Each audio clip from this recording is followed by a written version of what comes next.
D'abord, je voulais à nouveau saluer tous les participants. Alors, j'ai un peu des scrupules à intervenir sur un sujet qui est aussi vaste, aussi complexe, hein, comme l'a dit Pascal Perrineau, sur les relations entre la France et l'Afrique et cette notion de France-Afrique. Si j'ai accepté de relever le défi, en quelque sorte, aujourd'hui avec vous, c'est pour deux raisons. La première, c'est que j'ai toujours eu l'impression d'avoir une dette envers Sciences Po. Donc, dès que Sciences Po ou une association d'anciens élèves me demande quelque chose, je dis oui. Et c'est toujours un grand plaisir de participer aux activités, que ce soit sur le mentorat des étudiants, sur les jurys blancs, etc. Je le fais toujours avec grand plaisir parce que Sciences Po m'a énormément apporté, que les études à Sciences Po ont été un moment extrêmement fondateur, riche pour moi d'apprentissage, de relations jusqu'à aujourd'hui. Et j'estime tout à fait normal de rendre à l'école ce qu'elle m'a apporté. Peut-être que vous êtes nombreux à avoir ce même sentiment. Et puis, la deuxième raison, c'est que j'ai été un peu interpellé par la proposition qui m'a été faite de parler de la France-Afrique. D'ailleurs, au départ, c'était même doit-on en finir avec la France-Afrique? Et j'avoue que pour moi, la réponse était assez évidente. Enfin, oui, bien sûr. Et d'ailleurs, je pensais que c'était terminé la France-Afrique. Mais le fait même que ce sujet et cette notion reviennent ou se maintiennent ou persistent en quelque sorte dans le débat, ça m'a un peu interpellé. Et je me suis dit qu'il y avait là sans doute matière à ouvrir un débat ensemble. Parce que si on prend la définition un peu, je dirais, communément admise de la France-Afrique, bon, ça fait référence à un phénomène qui est quand même très négatif, très péjoratif, on va dire de réseaux informels, de réseaux d'influence, de réseaux d'affaires, qui ont été tissés à une certaine époque entre les pays africains et la France, avec la volonté, ou en tout cas la conséquence, de contourner les autorités démocratiques et finalement de miner voilà, les efforts de la société civile, etc. Donc, cette France-Afrique-là, pour moi, elle n'existe plus, n'a plus de raison d'être et ça fait, j'espère, longtemps qu'on l'a enterrée. Mais il faut bien constater que la notion demeure, les polémiques demeurent, on continue à parler de la France-Afrique et donc il y a une forme de malaise, je pense toujours, il y a une forme de tabou, et d'ailleurs on le voit aussi à travers les sentiments anti-français qui s'expriment régulièrement à l'occasion de crises politiques ou autres, comme on l'a vu encore pendant l'année 2020. Donc, il y a un travail à faire. Et c'est pour ça que je pense que c'est intéressant de le creuser tous ensemble. Alors, je ne vais pas vous faire un plan Sciences Po typique en deux parties, deux sous-parties avec un balancement problématique comme transition. Ça, je pense que vous maîtrisez parfaitement l'exercice. Mais simplement, je voudrais reprendre avec vous un petit peu l'histoire récente et voir depuis 2017, puisque ça a été, après tout, je dirais mon expérience et ma chance aussi de pouvoir participer à la vie politique de l'intérieur et aux relations entre l'Afrique et la France, un petit peu de l'intérieur, de revoir ce qui a été fait, avec quelle volonté, avec quelles ambitions, et puis, on pourra parler des objectifs, savoir s'ils ont été atteints ou pas. Mais en tout cas, je pense que depuis 2017, effectivement, il y a eu la volonté de la part du président de la République et donc du gouvernement et des administrations, des ambassades, de mettre en œuvre une nouvelle politique à l'égard de l'Afrique.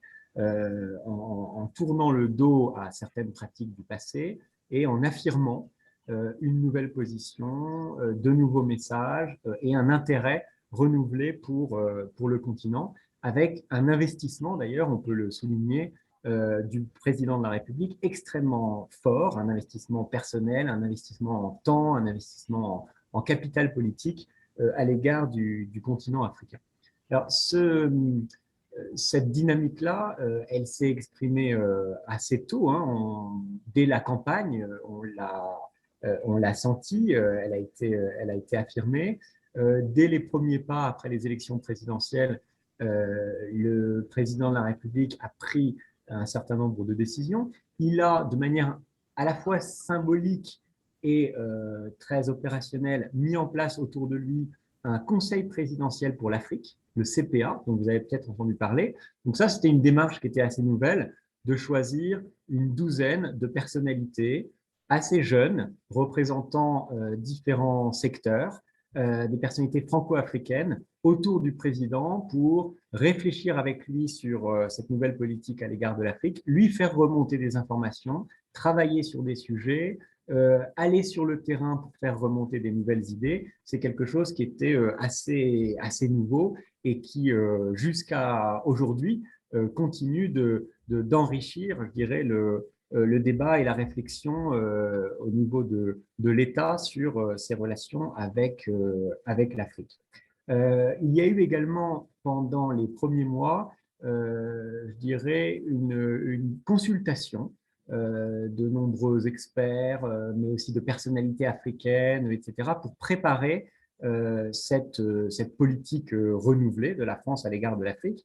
Et on peut dire que cette consultation, elle a donné naissance à un discours qu'on considère aujourd'hui dans le mandat du président de la République comme un peu fondateur de cette nouvelle politique française à l'égard de l'Afrique, qui est le discours de Ouagadougou. Donc, le discours de Ouagadougou, c'était le 28 novembre 2017, donc on va dire à peu près 6 mois après les élections. Et là, il y a vraiment, je dirais, l'affirmation d'une nouvelle ambition, d'un nouveau partenariat avec l'Afrique. Alors, je vous invite vraiment à lire ou à relire ce discours. Il est extrêmement riche, il est percutant. Je pense qu'il reste d'actualité jusqu'à aujourd'hui. On ne peut pas revenir sur tous ces éléments, mais je pense que globalement, c'est un discours qui lance un appel, en particulier à la société civile en Afrique, aux nouvelles générations, qui propose justement un renouvellement de ces relations entre la France et l'Afrique, un nouveau partenariat, et qui le décline de manière très, très pratique dans différents domaines, dans différents secteurs. Et après, je dirais, l'affirmation de cette feuille de route, eh bien, la consigne était assez claire, hein, pour tous ceux qui, au sein de l'État, dans les administrations, dans les ambassades, sur le continent et ailleurs, devaient mettre en œuvre cette nouvelle politique, c'était de suivre finalement la feuille de route de Ouagadougou. Avec un élément aussi que je souligne, qui est très intéressant, c'est qu'il y avait la volonté très clairement dès le départ d'avoir une approche continentale de l'Afrique. Donc au-delà, je dirais, des partenaires traditionnels, notamment de la francophonie, l'idée de se tourner vers l'ensemble de l'Afrique, et ce qui a d'ailleurs donné lieu de manière inédite sous la Ve République à des voyages officiels dans notamment les grands pays de l'Afrique anglophone, que ce soit le Ghana, le Nigeria, où le président de la République avait étudié et vécu pendant 6 mois, le Kenya, l'Éthiopie, non seulement pour se rendre au siège de l'Union africaine, mais aussi pour une visite bilatérale qui était assez inédite. Bientôt, j'espère, en Afrique du Sud. Le voyage en Afrique du Sud n'a pas encore eu lieu, mais on y travaille. Il devait se dérouler l'année dernière en mai, et puis à cause de la crise de la Covid-19, ça a été reporté. Mais en tout cas, ces voyages ont montré que la nouvelle politique de la France africaine, si on peut la définir comme ça, c'était une politique tournée vers l'ensemble de l'Afrique. Après, si on prend un certain nombre de secteurs, on peut les regarder ensemble, il y avait aussi la volonté d'aborder de manière directe la question de la mémoire, ou des mémoires plutôt, au pluriel, la question des relations culturelles, la question de la langue. Alors, il y a plusieurs exemples ou étapes dans ce domaine-là. On peut penser là aussi à une nouvelle politique qui s'est exprimée dans le discours qu'a fait le président sur la francophonie et le plurilinguisme, pour adapter nos instruments de coopération et vraiment soutenir, je dirais, une nouvelle approche de la promotion de la francophonie qui dépasse une vision défensive de la francophonie pour aller vers une vision plus ouverte et plurilingue de la francophonie. Donc ça aussi, ça a eu un impact important pour tout notre réseau de services culturels, d'instituts français, d'alliances françaises sur le continent. Un accent important également était mis sur l'éducation. L'éducation, alors que tout le monde sait que c'est un axe fondamental de nos relations, était le parent pauvre de notre politique, notamment de coopération internationale. Et donc, il y a eu un investissement beaucoup plus fort qui s'est traduit, par exemple, pendant le déplacement présidentiel au Sénégal, par la coprésidence du Partenariat mondial pour l'éducation et un investissement de la France beaucoup plus fort dans ce domaine, avec aussi des projets au niveau universitaire qui ont été renforcés, comme par exemple les universités de Tunis, les universités de Dakar, d'autres pôles universitaires franco-tunisiens, franco-sénégalais, franco-ivoiriens bientôt, qui se développent pour renforcer également je dirais, cette coopération sur le terrain en matière d'enseignement supérieur et de recherche. Alors, je fais une petite parenthèse. Il est vrai que ce sujet a été un peu pollué dans le débat, puisque on se parle directement, par un autre sujet qui a été l'augmentation des frais d'université pour les étudiants étrangers. Vous avez entendu parler, je pense tous, de cette réforme qui a suscité beaucoup de polémiques, notamment parce qu'elle avait été présentée comme discriminatoire par certains pour les étudiants africains, notamment ceux qui venaient de familles dont les ressources étaient limitées. Alors, on pourrait y revenir si vous voulez, s'il y a des questions là-dessus. Je pense qu'il y a quand même deux principes très importants qui ont été ensuite un peu éclipsés pendant la polémique qui a duré quelques mois en France. Le premier, c'est que cette réforme visait en premier lieu à améliorer les conditions d'accueil des étudiants étrangers en France, et notamment pour les niveaux master et doctorat, et aussi pour avoir plus de financement justement pour renforcer les pôles universitaires en Afrique. Donc il fallait en fait voir cette réforme de manière, je dirais, plus globale. Et voilà, donc ça c'est un élément en tout cas qui faisait partie de ce renouvellement de la politique en matière de coopération universitaire et scientifique. Et puis, dans le domaine culturel, donc vous avez aussi, je pense, suivi des travaux très importants qui ont été menés, notamment sur la question de la restitution des œuvres d'art à l'Afrique. Vous savez que c'est un sujet très politique, très sensible, qui fait l'objet de beaucoup de débats mémoriels. Le président a confié à deux universitaires, un africain et une française, Felwine Sarr et Bénédicte Savoie, un rapport sur la restitution des œuvres d'art en Afrique qui a commencé à porter ses fruits puisque, suite à l'adoption notamment d'une nouvelle loi à l'Assemblée nationale en France, des œuvres d'art ont commencé à être rendues au Sénégal, au Bénin et espérons-le demain dans d'autres pays comme Madagascar. Donc ça, c'est une réforme très importante sur le plan culturel et aussi sur le plan mémoriel, politique et symbolique. Et puis, vous avez vu aussi dans ce domaine mémoriel, donc le travail qui a été fait, que ce soit sur l'Algérie, si je prends aussi une approche continentale sans me limiter à l'Afrique subsaharienne, avec le rapport de Benjamin Stora sur la réconciliation des mémoires entre l'Algérie et la France, et puis le rapport qui a été rendu récemment par la commission dite Duclerc sur le Rwanda, où là aussi, pour la première fois, grâce notamment à l'ouverture d'archives auparavant classifiées de la France, des universitaires ont pu vraiment se plonger dans les archives et en tirer un rapport qui, je crois, fait avancer la vérité sur le génocide des Tutsis au Rwanda et permet de franchir une étape très importante. Une autre dimension de cette politique africaine nouvelle, c'est, je crois, un nouveau rapport avec les dirigeants politiques.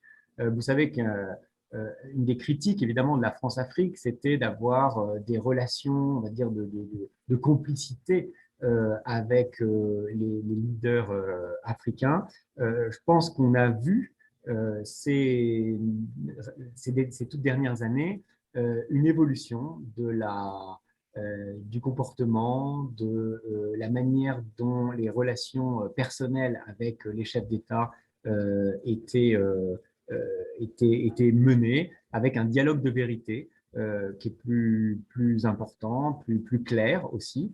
C'est un sujet sur lequel vous voudrez peut-être revenir, qui est jamais très simple, de trouver le bon équilibre entre ce discours de vérité et des relations que la France a avec des partenaires et avec des États souverains. Mais en tout cas, je pense qu'on ne peut pas dire qu'il y ait eu des concessions ou des compromissions de ce point de vue-là dans les relations avec les dirigeants africains.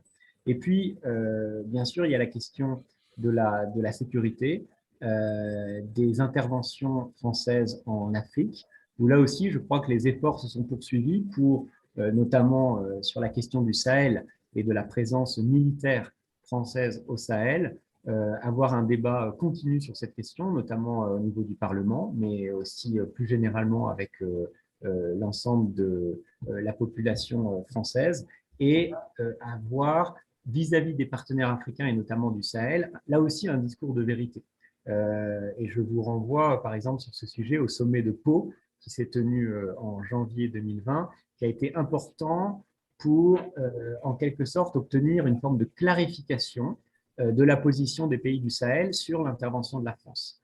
Autrement dit, le sentiment était que pour d'ailleurs défendre aussi nos intérêts et pour défendre nos partenaires, la France s'engageait au Sahel, mais recevait en échange des critiques extrêmement virulentes, alors même que nous perdions des soldats sur le terrain et qu'à minima, ce qu'on attendait de nos partenaires africains et des dirigeants notamment des pays du Sahel, c'était de rappeler que si la France était au Sahel aujourd'hui pour combattre des groupes terroristes, c'était à la demande des pays du Sahel eux-mêmes. Donc cet exercice de clarification était extrêmement utile et a permis depuis janvier 2020, je crois, de poursuivre ce combat collectif dans un esprit et dans une communauté d'efforts qui a été, je crois, à la fois apaisée et rendue plus sereine. Je voudrais également mentionner deux autres secteurs, sans vouloir être trop long, le secteur de l'économie et puis plus récemment la question de la réponse à la crise de Covid-19. En matière économique aussi, il y a eu, je crois, des efforts récents très importants qui ont été faits pour renouveler cette relation.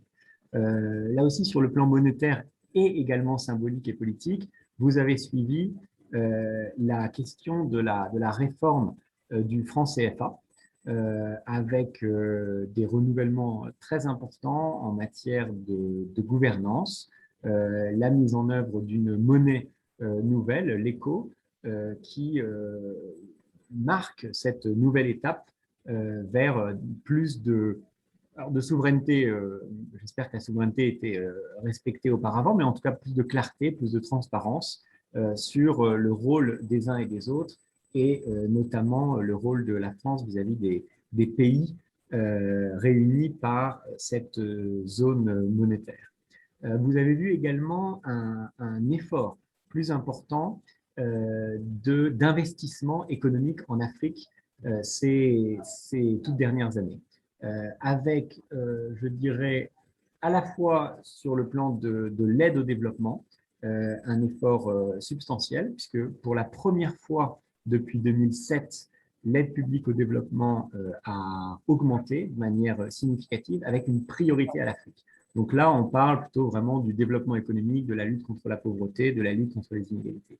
Et pour la première fois, alors que nous étions, je crois, à 0,42 ou 43% du PIB en 2017, nous allons atteindre, je l'espère, en 2022, les objectifs affichés qui étaient de 0,55% du PIB, donc une augmentation qui s'élève à près de 1 milliard d'euros par an, dont une partie significative est dirigée vers l'Afrique. Mais au-delà de l'aide publique au développement, il y a la volonté de renforcer les investissements, l'intérêt des entreprises africaines vers la France et françaises vers l'Afrique, avec un certain nombre de manifestations comme Vivatech dans le domaine de l'innovation, comme les initiatives Choose Africa, par exemple, soutenues par le groupe AFD et Proparco pour investir davantage dans les entreprises franco-africaines, ou encore, là aussi, dans le domaine de l'innovation, l'initiative Digital Africa pour soutenir les écosystèmes et les startups en Afrique. Donc, toutes ces initiatives récentes, dont certaines commencent seulement à porter leurs fruits, montrent aussi cette volonté de renforcer les liens économiques et, je dirais, de transformer en profondeur la manière dont les acteurs économiques travaillent entre l'Afrique et la France. Ce qui a évidemment à la fois percuté et enrichi tout cela, c'est la réponse collective à la crise Covid-19. Et c'est, je pense, important pour nous de voir que dès le début de la crise, il y a eu dans les messages et dans la politique de la France une priorité très forte vers l'Afrique. Dès le départ, le président de la République a consulté les dirigeants africains.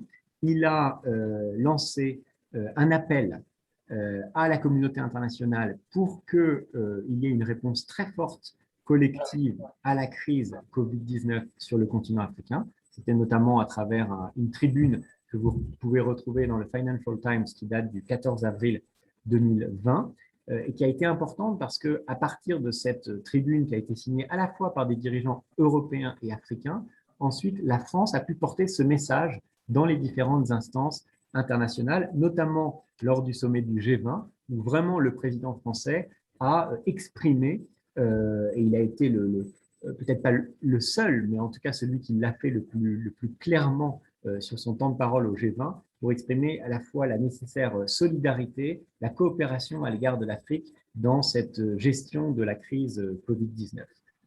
Et de manière inédite d'ailleurs, et assez historique, le président français a été invité 2 fois à participer au bureau de l'Union africaine consacré à ces sujets, alors que normalement, seuls les dirigeants africains participent à ces réunions du bureau de l'Union africaine.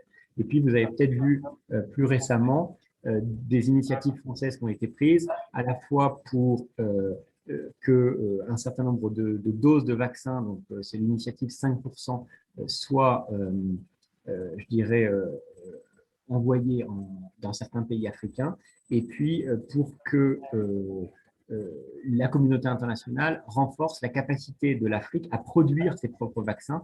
Ça, au-delà de la crise Covid-19, ça sera un des grands enjeux des mois et des années qui viennent. Alors, les prochaines étapes, pour nous, elles s'inscrivent dans cette lignée-là.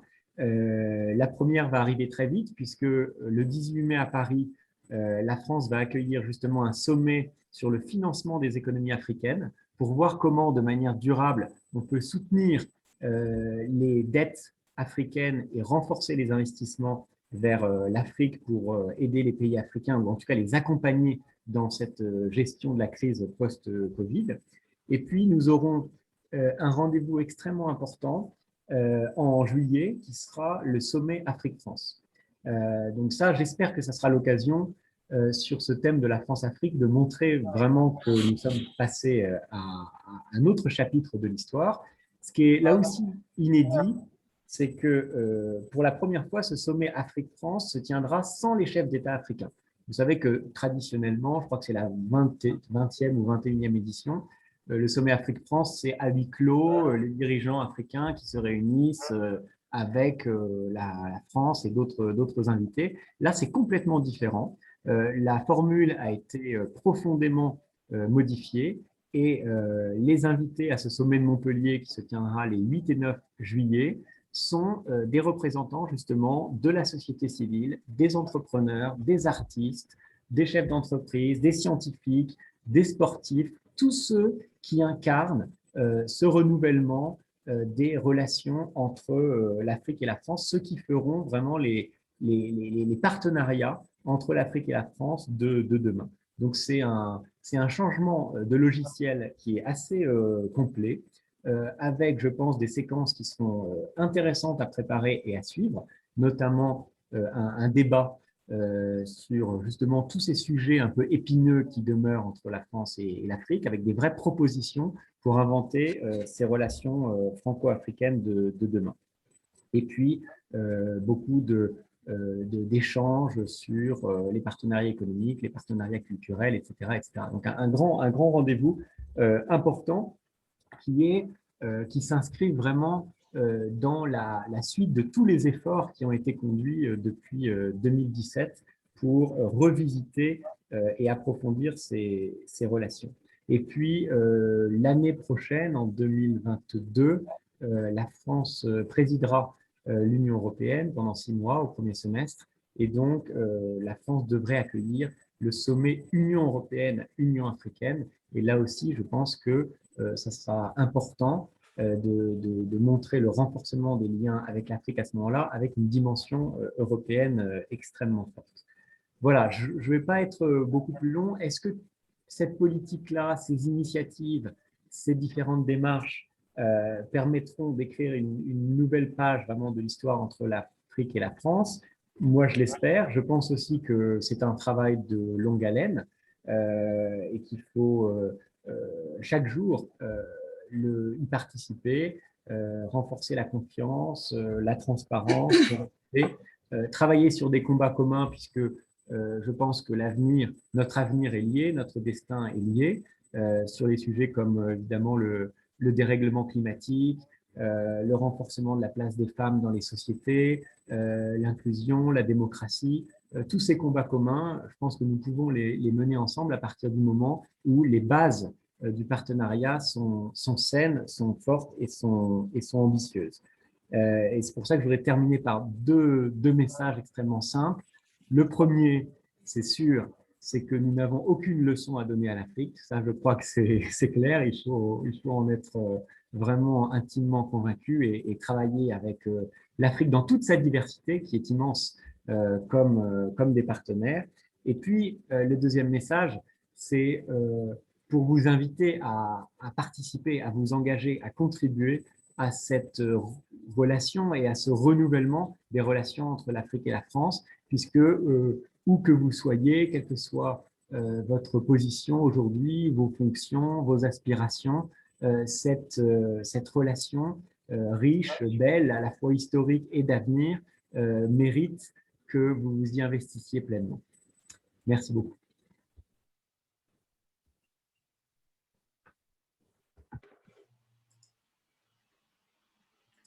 On ne t'entend pas, Coralie. Ah, pardon, excusez-moi. Donc, merci, monsieur l'ambassadeur, pour toutes ces informations très intéressantes. Je vais vous amener sur un terrain un peu plus politique. Vous avez vu, et d'actualité. Vous avez vu, j'imagine bien, les funérailles de monsieur Idriss Déby au Tchad et la présence du président français, normal parce que le Tchad est un pays allié. En revanche, ce qui a beaucoup suscité d'interrogations, c'est que cette présence a pu être interprétée comme la validation de ce que certains appellent un coup d'État, un putsch militaire ou une privation de la démocratie au Tchad, puisque la Constitution a été mise de côté, l'Assemblée nationale dissoute, etc. Alors que il est prévu par la Constitution tchadienne qu'en cas de vacance du pouvoir, c'est le président de l'Assemblée nationale qui aurait dû exercer le pouvoir. Le fait que le président français ne dise rien sur ce sujet, est-ce qu'on n'a pas le sentiment quand même qu'il y a de vieux réflexes de la France-Afrique qui ressurgissent? Merci beaucoup. Bon, je pense qu'il y a des circonstances d'abord qui sont quand même très particulières. C'est un chef d'État qui meurt de ses blessures au combat. C'est un événement qui est imprévu, qui n'est pas un coup d'État au départ. Et effectivement, j'ai bien suivi ces questionnements et parfois assez polémiques, ou en tout cas très interrogatifs, pour savoir pourquoi est-ce que le président français devait assister à ces obsèques. Je pense que le président Déby, on connaît son histoire, on connaît son passé, on connaît son bilan.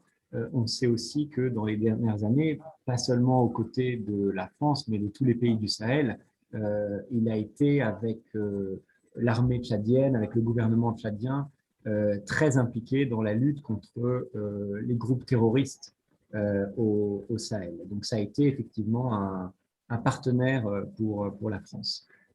Ensuite, je pense que donc ça explique principalement le geste de participer à ces obsèques. Mais ce que je trouve intéressant dans cette interrogation, dans la question finalement que vous posez, Coralie, c'est ce qu'elle révèle aussi justement des relations entre la France et l'Afrique, parce que ça fait partie des nombreuses contradictions ou des nombreux paradoxes qu'on peut avoir dans cette relation. C'est-à-dire que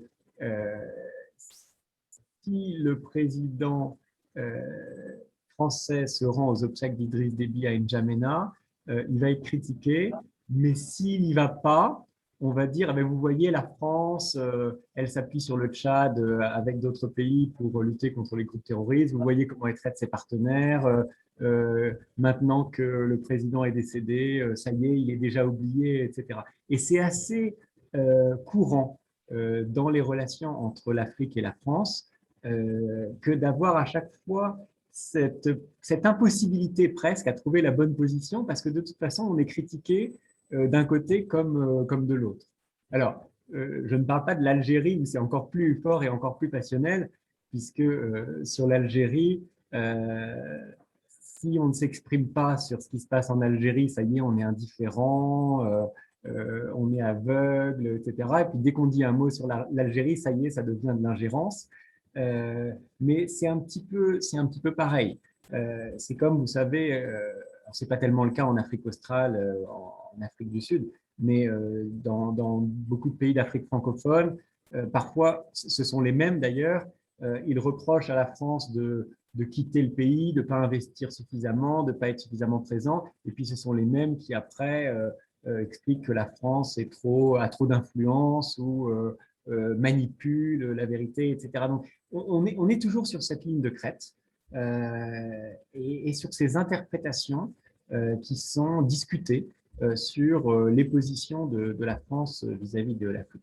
Après, pour revenir quand même à la question du Tchad, autant je pense que la participation du président de la République aux obsèques, elle s'explique vraiment par voilà, les funérailles d'un homme qui a dirigé un pays clé pour la région pendant des années et qui a été le partenaire de la France. Après, il faut être exigeant sur le plan démocratique si on veut aller dans le sens de ce qu'on se disait tout à l'heure sur le discours de Ouagadougou et sur ces valeurs que nous partageons.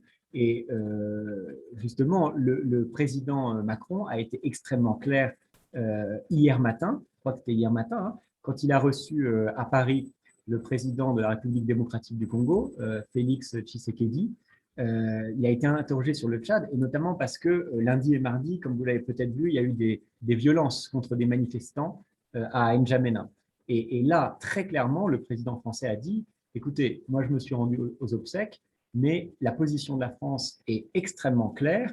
Ce que nous souhaitons voir avec d'ailleurs l'Union africaine aussi, hein, qui a cette même position, au Tchad, c'est une transition politique et la préparation d'élections libres, transparentes et démocratiques. Et je crois que c'était très important que le président s'exprime aussi clairement sur le sujet hier pour ne pas justement laisser prospérer des discours ou des malentendus sur ce qu'est la position de la France aujourd'hui sur ce sujet. Merci. Merci. Une autre question parce qu'on voit avec le Conseil présidentiel pour l'Afrique, le format du sommet Afrique-France en juillet, on a l'impression que les chefs d'État sont un peu court-circuités, et je voulais vous poser la question, comment ils réagissent d'être un peu ainsi mis à l'écart dans ce qui est un petit peu une tentative de définition de la politique africaine de la France? Ben, ça fait partie maintenant de cette politique africaine, donc je pense qu'il faut l'accepter. Ça ne veut pas dire qu'il n'y a plus d'échanges entre les dirigeants, entre les chefs d'État. Les chefs d'État sont reçus à Paris et puis il y a des visites officielles. Quand le président ou les ministres français se déplacent en Afrique, ils sont reçus évidemment et on travaille d'État à État, de gouvernement à gouvernement. Et il y aura toujours des rendez-vous africains, européens, internationaux auxquels ces chefs d'État et de gouvernement participeront. Ce sera le cas du sommet du 18 mai dont je parlais tout à l'heure, là, qui va intervenir très vite sur la réponse à la crise Covid sur le continent africain. Là, ce sont les chefs d'État et de gouvernement qui sont invités. Ce sera la même chose pour le sommet Union européenne, Union africaine de l'année prochaine. Donc, ces rendez-vous vont continuer à exister. Mais ils sont aujourd'hui enrichis par d'autres échanges, d'autres débats. Il est vrai que je pense qu'on est passé, maintenant je crois que c'est assez irrémédiable, à un dialogue qui passe aussi par des relations plus directes avec la société civile, avec des associations, avec les chefs d'entreprise, des entrepreneurs, la communauté scientifique. Et ça, je dirais que voilà, c'est un nouvel acquis. Et d'ailleurs, ce n'est pas unilatéral. On souhaite aussi que les pays africains travaillent directement avec, en France, les forces vives de la France à tous les niveaux, pour que ça soit vraiment réciproque. Je vois qu'il y a déjà des questions sur le chat. Camilla, est-ce que tu veux poser une ou deux questions? Je ne veux pas monopoliser non plus le… Bernard aussi, peut-être des questions. Oui, oui, bien sûr, avec plaisir, Monsieur l'ambassadeur. Bonsoir, bonjour, chers amis, chers alumni installés en Afrique du Sud et ceux qui ne le sont pas, bonjour à toutes et à tous. Alors, on a peut-être une première question qui vous est adressée, Monsieur l'ambassadeur, qui voudrait savoir comment est-ce que vous expliquez que l'image de la France en Afrique se dégrade à ce point d'année en année, à la fois auprès de la société civile, mais également auprès des leaders d'opinion. Et cette question, elle fait écho à la remarque d'un autre alumnus, d'Yves Montenay, que nous saluons, cher Yves, qui nous rappelle que du haut de ses 80 ans, il a bien connu le président Senghor et que les dirigeants africains des indépendances avaient passé une partie de leur carrière en France. Certains y ont fait d'ailleurs leurs études, certains à Sciences Po encore plus particulièrement, et qu'il était naturel d'y avoir des amis proches. Pourquoi la situation a-t-elle évolué à ce point ?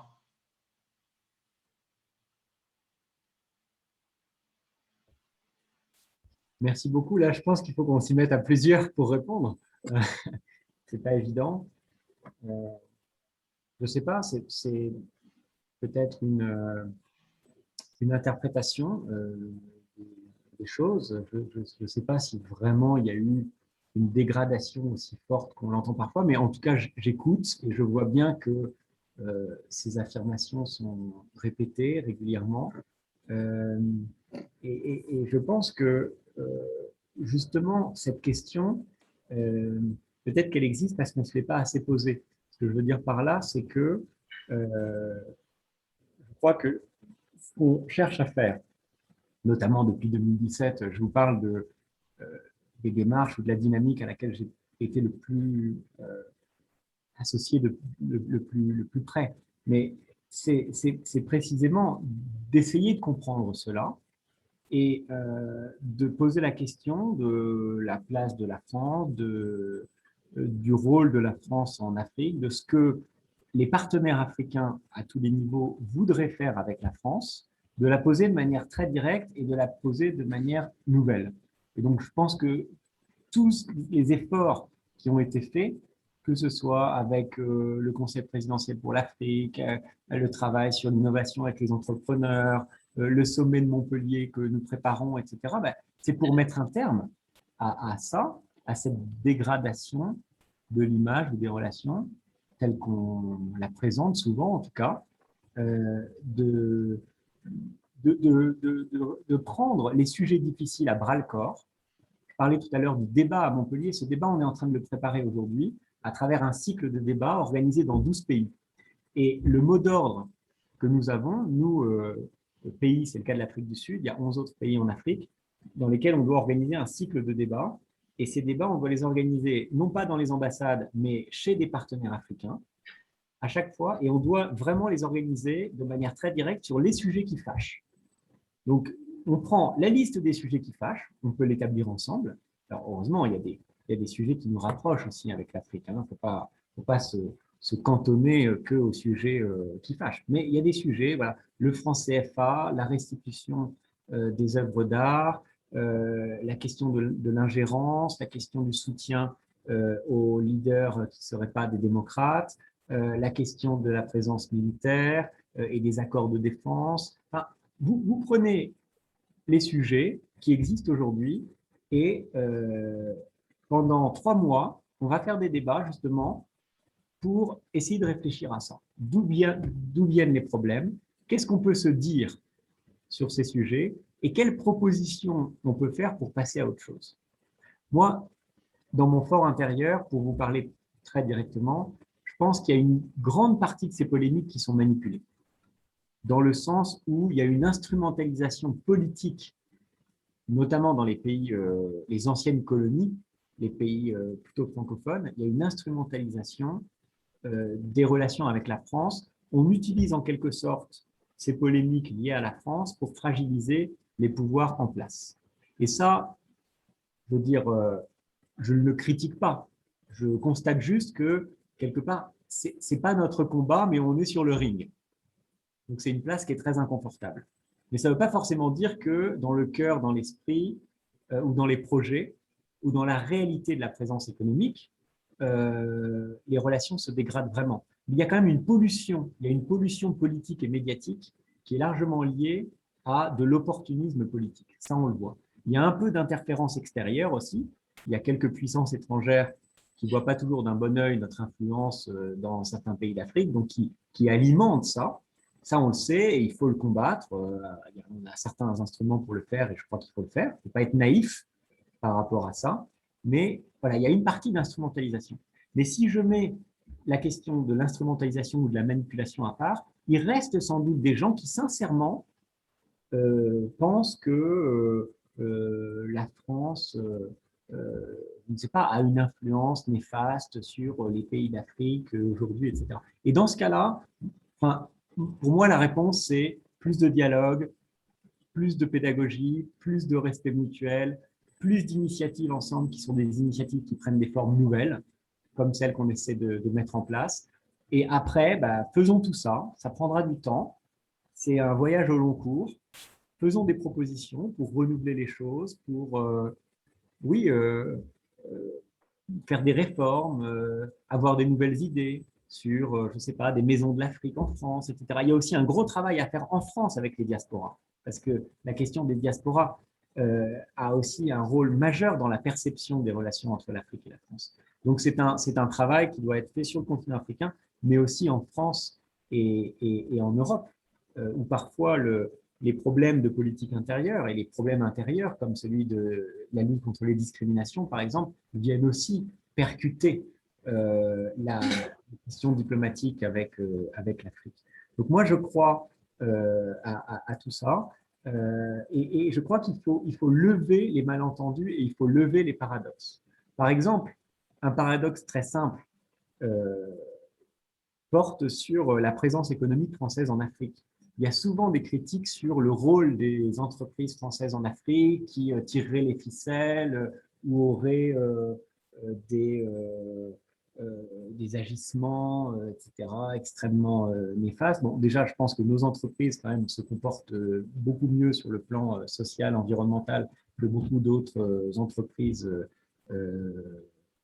sur le continent africain, hein, notamment les entreprises chinoises et autres. Mais d'autre part, moi je réponds souvent à mes interlocuteurs, mais aujourd'hui, l'Afrique subsaharienne, ça représente 3% du commerce extérieur français. C'est très peu. Et moi, au contraire, ce que je voudrais, à la fois pour la France, mais aussi pour l'Afrique et pour le financement des projets en Afrique, pour les investissements en Afrique, c'est que cette proportion dans notre commerce extérieur, elle soit beaucoup plus importante. Donc, en fait, là aussi, on est dans les contradictions ou les paradoxes. C'est-à-dire qu'on dénonce quelque chose, alors qu'en réalité, moi, je suis convaincu qu'on aurait intérêt à ce que l'Afrique commerce beaucoup plus avec la France et la France avec l'Afrique. Donc voilà, d'où l'importance de ces débats, de ces échanges, de manière respectueuse mais très directe, pour essayer de raconter l'histoire autrement, de le vivre autrement, de le percevoir autrement, et puis j'espère de consolider nos liens. En final. Alors pour prolonger cette ouverture que vous venez de faire sur les relations économiques, deux questions qui vous sont posées. La première par Emmanuel Leroy qui vous demande comment est-ce que les chefs d'entreprise français collaborent avec cette nouvelle politique économique vis-à-vis de l'Afrique que vous avez définie. Reste-t-il, selon vous, marqué par une tradition liée à la France-Afrique ? Et une deuxième question qui vous est posée par Victor, directement en lien avec ce que vous venez d'évoquer. La France a engagé plusieurs centaines de millions d'euros de financement dans des infrastructures sur le continent africain, le train de Dakar, métro d'Abidjan, de Casablanca. Est-ce que, là encore pour prolonger votre réflexion, les entreprises françaises aujourd'hui sont au rendez-vous en Afrique face à la concurrence des autres grandes puissances, à commencer par la Chine? Merci beaucoup. Les entreprises avec lesquelles on travaille sur le continent africain, elles participent volontiers à cette politique. Je pense qu'elles sont sensibles au fait qu'on les consulte davantage, qu'on les intègre presque plus dans la diplomatie. D'ailleurs, c'est un mouvement, c'est une dynamique qui a commencé avant l'élection d'Emmanuel Macron, puisque à l'époque où Laurent Fabius, notamment, était ministre des Affaires étrangères, il y avait déjà une priorité très forte à ce qu'on appelle la diplomatie économique. Et je crois que ça a déjà entraîné quand même beaucoup d'efforts des ambassades pour se tourner encore davantage vers les entreprises et travailler ensemble sur le terrain. Bon, moi, de ce que je vois en Afrique australe, c'est un peu particulier. En Afrique australe, je dirais qu'il y a, par définition, enfin, ce n'était pas la France-Afrique, donc je vois que les entreprises françaises, elles sont là, elles se battent, qu'elles essaient de faire valoir leur valeur ajoutée. Souvent, la clé du succès, c'est de s'associer avec des partenaires africains.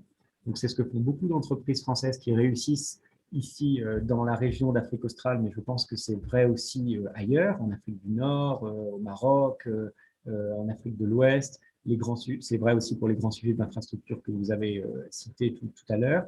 Mais globalement, je trouve que par rapport à cette tradition qu'avait la France, cette mauvaise réputation qu'avait la France de ne pas savoir, on disait parfois chasser en meute, ou chasser en groupe, c'est-à-dire faire épaule contre épaule, faire équipe finalement pour faire avancer les relations économiques entre les pays d'Afrique et la France. Aujourd'hui, il y a un échange d'informations, un travail collectif qui est, je trouve, beaucoup plus fort. Et notamment grâce au réseau des chambres de commerce, grâce aux conseillers du commerce extérieur, qui jouent un rôle très, très précieux. Moi, je le vois dans mes fonctions d'ambassadeur aujourd'hui, je m'appuie beaucoup sur les conseillers du commerce extérieur, qui sont des PDG d'entreprises, des femmes et des hommes de tous les secteurs et des entreprises parfois de très petite taille ou alors des très grands groupes, avec qui je me réunis chaque mois. Et c'est très important pour comprendre la situation économique dans le pays, pour faire avancer les différents projets, pour mieux comprendre les attentes de nos partenaires également.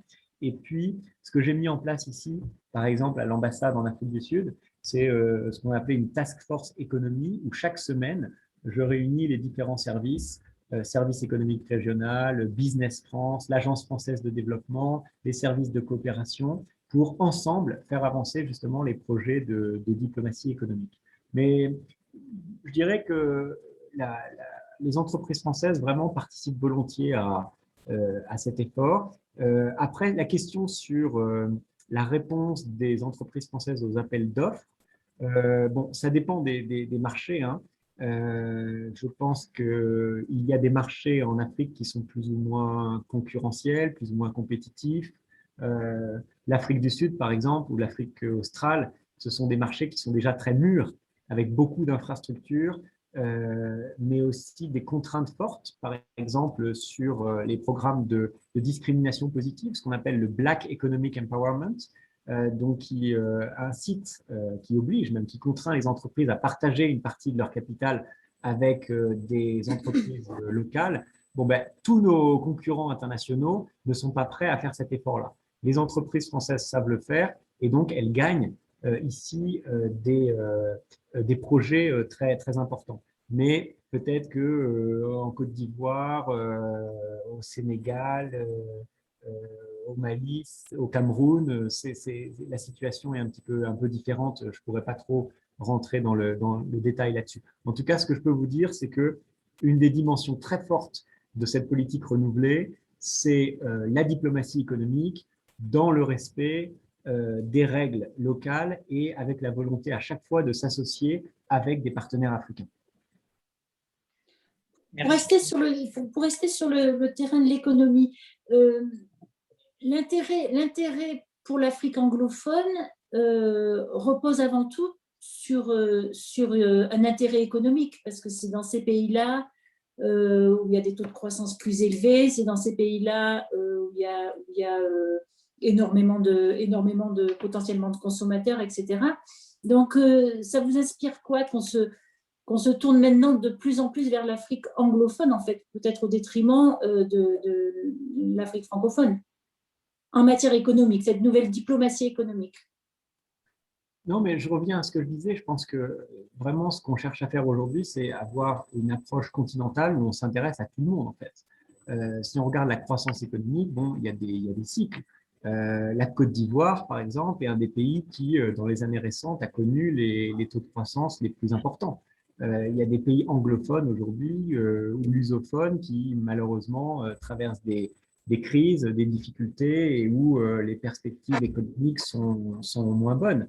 Donc, je pense qu'il faut être présent partout. Alors, peut-être qu'il y a quelques pays qui sont prioritaires en termes de mobilisation de nos moyens humains. Par exemple, on ne peut pas répartir équitablement les forces de la France, je dirais, sur l'ensemble du continent africain. Mais l'intérêt, il doit être là. Et justement, je pense que ce qui est nouveau aujourd'hui, c'est que dans des pays comme l'Afrique du Sud, par exemple, l'intérêt n'est pas seulement la diplomatie économique. C'est une de nos grandes priorités dans le pays, je suis d'accord avec vous, hein, mais on veut aussi renforcer le dialogue politique.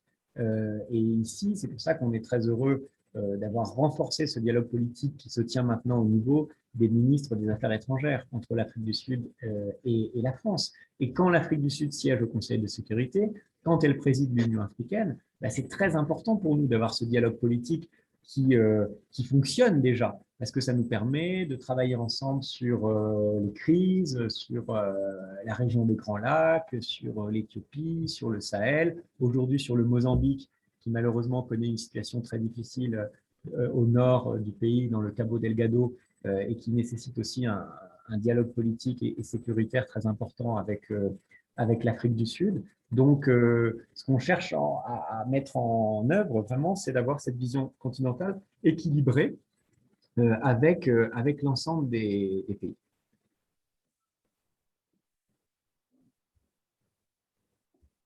Bernard, est-ce qu'il y a des questions sur le chat? Ah, Camilla. Oui, bonjour Monsieur l'ambassadeur. Moi, j'aurais une question concernant la diplomatie culturelle. Vous avez évoqué les sujets de la restitution de biens culturels, de l'importance de la mémoire. Et si on va quelques années en arrière, donc la France et l'Afrique du Sud avaient eu un différend concernant la restitution des restes humains de Sarah Baartman, qui a été enfin restituée en 2002 par la France à l'Afrique du Sud. Comment pouvez-vous situer ces changements de politique de la part de la France après les discours du président Macron, et quel rôle joue-t-il l'Afrique du Sud au sein de ces débats qui en réalité est beaucoup plus vaste, parce que cela concerne les relations entre plusieurs pays africains et plusieurs pays européens. Notamment, j'avais lu que l'Afrique du Sud, au sein aussi de la question de la restitution des objets, des restes du Parthénon du British Museum à la Grèce était du côté des politiques de restitution. Donc, est-ce que vous pourriez nous dire quelques mots sur ces sujets qui est d'actualité? Merci. Oui, merci beaucoup et merci pour votre question. Et ça me donne l'occasion de réparer d'ailleurs un oubli majeur parce que dans ma présentation au départ, j'aurais dû vous parler, bien sûr, et même beaucoup et longtemps, de la saison culturelle Africa 2020 dans laquelle nous sommes. Alors, il est vrai que Africa 2020, toutes les manifestations prévues dans le cadre de cette saison n'ont pas pu se tenir à cause de la situation, malheureusement, sanitaire et du confinement ou déconfinement en France. Mais ça participe aussi de ce renouvellement de la relation avec l'Afrique, puisque la programmation de la saison Africa 2020, d'abord a été confiée à une commissaire générale qui s'appelle Ngone Fall, qui est une femme remarquable, franco-sénégalaise, mais qui a beaucoup travaillé et étudié en Afrique du Sud d'ailleurs, à l'université du Cap, et qui a vraiment défini cette programmation avec les Africains, avec des correspondants dans chacune des grandes disciplines culturelles, mais aussi pour le débat d'idées, parce que ce n'est pas seulement un cycle artistique ou d'événements culturels, mais ça va au-delà. Et l'idée d'Africa 2020, c'est vraiment d'organiser des manifestations sur l'Afrique et avec l'Afrique partout en France dans le courant de l'année 2021 pour modifier la perception que la France a du continent africain et notamment pour en donner une vision plus contemporaine, plus juste, plus riche sans doute, plus équilibrée par rapport à ce qu'on sait de l'Afrique ou ce qu'on croit savoir de l'Afrique. Donc ça, parmi toutes ces initiatives qui ont été lancées depuis 2017, je pense que c'est important de parler d'Africa 2020. Alors, sur la question de la restitution des œuvres d'art, bon, vous savez que c'est une question très sensible et politique. Vous avez cité en fait un cas qui touche en effet l'Afrique du Sud et qui représente un des seuls exemples où la France avait, avant l'année dernière, restitué des œuvres, enfin, en l'occurrence, ce n'est pas une œuvre d'art, puisque en réalité, ce sont c'est la dépouille de Sarah Bartman, en effet, qui est connue comme la Vénus Hottentote, qui avait une femme d'ailleurs remarquable, polyglotte, qui avait beaucoup vécu en Angleterre, mais qui est morte en France et dont le corps était gardé au Muséum d'histoire naturelle et qui, après toute une campagne à la demande de Nelson Mandela, personnelle à Jacques Chirac, a été remise à l'Afrique du Sud au début des années 2000. Et elle a pu faire l'objet de funérailles traditionnelles ici en Afrique du Sud, etc. Mais ça, c'était il y a 20 ans. Et depuis, en fait, le débat sur la restitution, soit des vestiges, soit des dépouilles mortuaires, soit des œuvres d'art, n'avançait pas.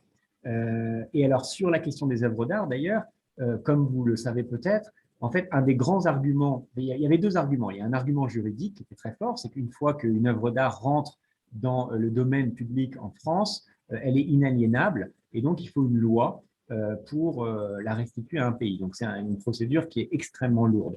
Mais il y avait aussi en réalité une résistance très forte de la part d'un certain nombre de personnes, pas tout le monde, hein, mais un certain nombre de personnes, et des arguments qui en fait étaient assez fallacieux, où on disait non, non, mais vous savez, on ne peut pas rendre des œuvres d'art parce que de toute façon en Afrique, c'était d'ailleurs assez condescendant hein, comme argument, de dire en Afrique, ils n'ont pas les moyens de conserver ces œuvres, de les protéger, de les sécuriser, et donc il faut absolument les garder en France. Voilà. Bon, le problème pour ces arguments qui étaient des arguments faux, c'est qu'aujourd'hui, l'Afrique a investi dans des musées. Il y a des musées remarquables qui ont ouvert leurs portes sur tout le continent. Et donc, ça ne tient plus, cet argument. Notamment au Bénin, les œuvres qui ont été restituées vont être montrées dans un musée magnifique, comme le sabre qui a été rendu au Sénégal va également être montré à partir du Sénégal. Et donc, c'est vrai qu'il y a quelques exemples anciens dans ce domaine, mais on peut parler vraiment d'une accélération récente grâce au travail donc initié par le président, par le rapport de Felwine Sarr et de Bénédicte Savoy. Et ce qui est intéressant, alors au début, ils ont un peu grogné, nos amis belges, nos amis allemands, nos différents partenaires qui se retrouvent également faire l'objet de demandes de restitution. Mais aujourd'hui, ce qui est intéressant, c'est qu'on voit les autres pays réagir. On voit l'Allemagne, par exemple, qui accélère et qui commence au Bénin aussi, mais bientôt dans d'autres pays, à mettre en œuvre des procédures de restitution. Donc, le sujet bouge. Alors, pourquoi l'Afrique du Sud est impliquée? D'abord, en Afrique du Sud, il y a aussi des grands musées. Il y a notamment, je pense, un des plus beaux musées d'art contemporain africain qui se situe au Cap, le musée Zeitz-Moka. Donc, je dirais qu'il y a des professionnels du secteur de la culture qui réfléchissent beaucoup à la question muséale, à la manière dont le public africain ou les visiteurs en Afrique doivent avoir accès aux œuvres d'art. Et donc, les Sud-Africains sont très intéressés par ce sujet de la restitution des œuvres d'art. Et puis, vous avez raison, il y a aussi en Afrique du Sud, alors pas chez tout le monde, hein, mais notamment dans une partie, on va dire, du système politique, des positions parfois assez rugueuses vis-à-vis de nous, vis-à-vis de la France, où les sujets sont tout de suite perçus comme des questions liées au colonialisme. Et donc, par exemple, sur les frises du Parthénon, bon, il est vrai que l'Afrique du Sud a tendance à prendre des positions qui iraient dans le sens, on va dire, de la lutte pour les peuples opprimés et pour la libération. Voilà. Mais en fait, il faut regarder les choses de manière plus précise parce qu'il y a des demandes de restitution qui sont légitimes, d'autres qui le sont moins. Et donc, tout ça doit faire l'objet, comme ça l'a été, de conseils, de recommandations de la part d'historiens. Et je pense qu'on va vers une étape, une phase plus apaisée de ce sujet avec les premières restitutions qui, j'espère, vont accélérer et augmenter dans les mois et les années qui viennent.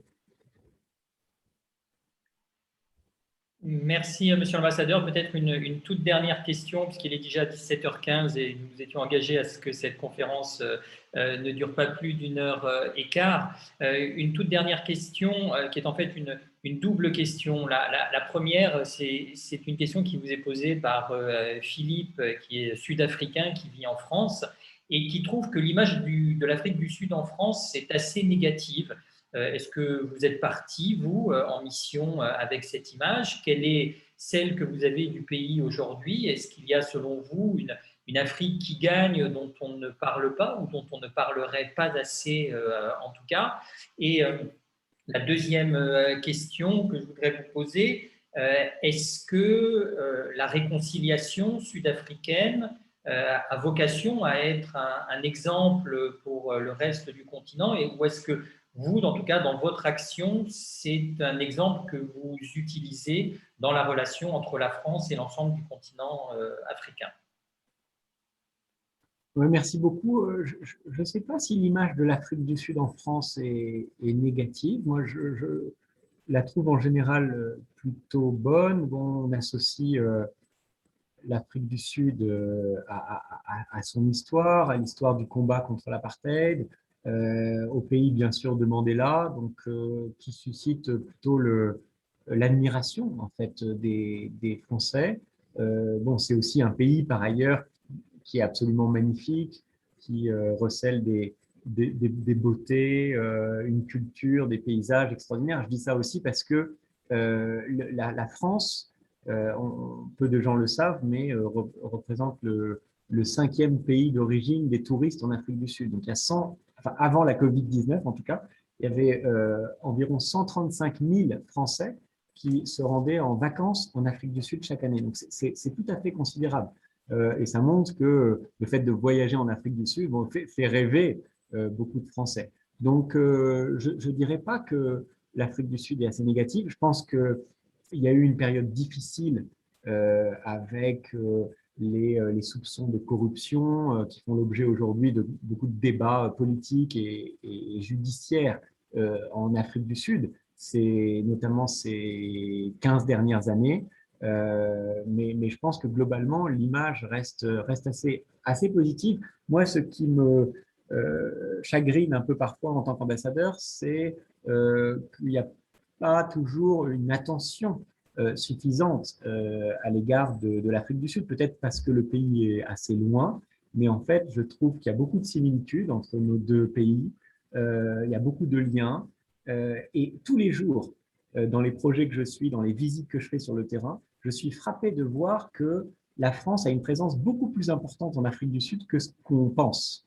Et moi, j'ai été vraiment marqué par ça depuis mon arrivée, de voir d'abord que historiquement, il y a des Français qui sont arrivés en Afrique du Sud dans des conditions très particulières, hein, les Huguenots, il y a plusieurs siècles, qu'il y a aujourd'hui plus de 350 entreprises françaises qui sont installées en Afrique du Sud, qui représentent plus de 65 000 emplois directs. Donc c'est quand même considérable dans un pays dont, je le rappelle, représente 3 fois le PIB du Maroc. Donc c'est quand même un géant économique du continent. Le Maroc est un pays extrêmement important pour nous et très proche, mais l'Afrique du Sud devrait aussi être un pays qui attire plus l'attention de la France. Et je vois qu'ici, on est présent dans tous les domaines, culturel, médical, spatial même, évidemment dans le domaine de l'environnement, de la lutte, par exemple, contre le braconnage, la protection de la biodiversité, avec de très beaux partenariats entre les parcs nationaux sud-africains et les parcs naturels français, ou avec l'île de la Réunion, par exemple, qui est finalement voisine de l'Afrique du Sud. Donc voilà, ce sont des très belles surprises. Et évidemment, ce que je souhaite, c'est qu'on puisse renforcer encore plus ces liens-là et tirer profit d'une présence qui est déjà très, très forte. Monsieur l'ambassadeur, merci beaucoup. Avant de repasser la parole à Coralie pour le mot de conclusion, permettez-moi, chers alumni, en tant que délégué général de l'association et au nom de Pascal Perrineau, qui, vous l'avez vu, il l'a écrit dans le fil de conversation, a dû nous quitter en cours de conférence, vous remercier évidemment très chaleureusement pour votre mobilisation aujourd'hui pour cette conférence, saluer tout particulièrement celles et ceux d'entre vous qui êtes installés en Afrique du Sud. Nous espérons pouvoir vous rendre visite le plus rapidement, prochainement possible, quand la situation sanitaire nous le permettra.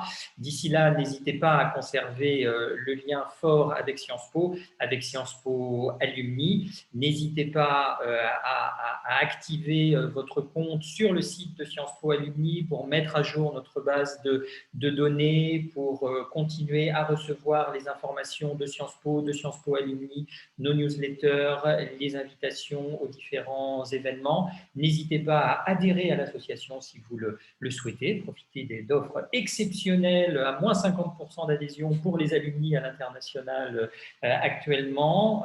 N'hésitez pas à être en lien avec ma collègue responsable du développement international, Camilla Pagani, qui va mettre son adresse mail dans le chat, le fil de conversation. Elle organise le 25 mai prochain une grande rencontre des alumni pour l'ensemble du continent africain, avec la plupart de nos sections sur le continent, l'ensemble du continent. Donc, n'hésitez pas à nous rejoindre à cette occasion. Merci à nouveau à toutes et à tous pour votre mobilisation. Merci très chaleureusement à vous, Monsieur l'ambassadeur, et à Coralie, bien évidemment, à qui je repasse la parole. Écoutez, moi aussi, je vous remercie, Monsieur l'ambassadeur. Ce n'était pas un sujet, c'est pas un sujet facile. Je pense qu'il y aura encore quelques années avant qu'on aborde ce sujet de façon complètement décomplexée et sans arrière-pensée. Et je crois que c'était important que vous donniez un petit peu la nouvelle image, les nouvelles directives.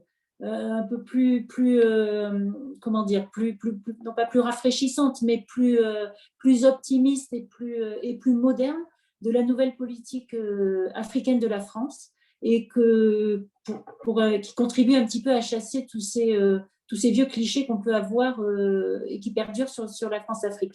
Donc, je vous remercie beaucoup, encore une fois au nom de l'association. Je remercie bien évidemment tous les participants et puis leur participation active parce qu'il y a eu pas mal de questions.